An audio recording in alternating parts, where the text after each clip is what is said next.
ഇലക്ഷന്റെ leave ഉള്ളല്ലേ?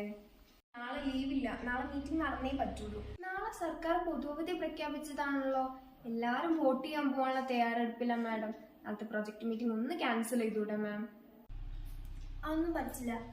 നിങ്ങളൊരു vote കൊണ്ട് ഇവിടെ ഒരു പ്രയോജനവും ഇല്ല. മീറ്റിംഗ് നടന്നില്ലേ കമ്പനിക്ക് നഷ്ടമുണ്ടാവും. മാഡം, ഇന്ത്യ ഒരു ജനാധിപത്യ രാഷ്ട്രമല്ലേ? ഇവിടെ ഓരോ പൗരനും വോട്ട് ചെയ്യാനും അവരവർക്ക് ഇഷ്ടപ്പെട്ട ജനപ്രതിനിധികളെ തിരഞ്ഞെടുക്കാനുള്ള അവകാശമുണ്ട്. ഞങ്ങൾ അത് ചെയ്യുന്നതിന് മാഡം എതിര് നിൽക്കരുത് പ്ലീസ്. ശരി, ഞാൻ ഹെഡ് ഓഫീസറായിട്ട് സംസാരിച്ചു നോക്കട്ടെ. ജനാധിപത്യ വ്യവസ്ഥിതിയുടെ അടിസ്ഥാന ശിലയാണ് ഇലക്ഷൻ.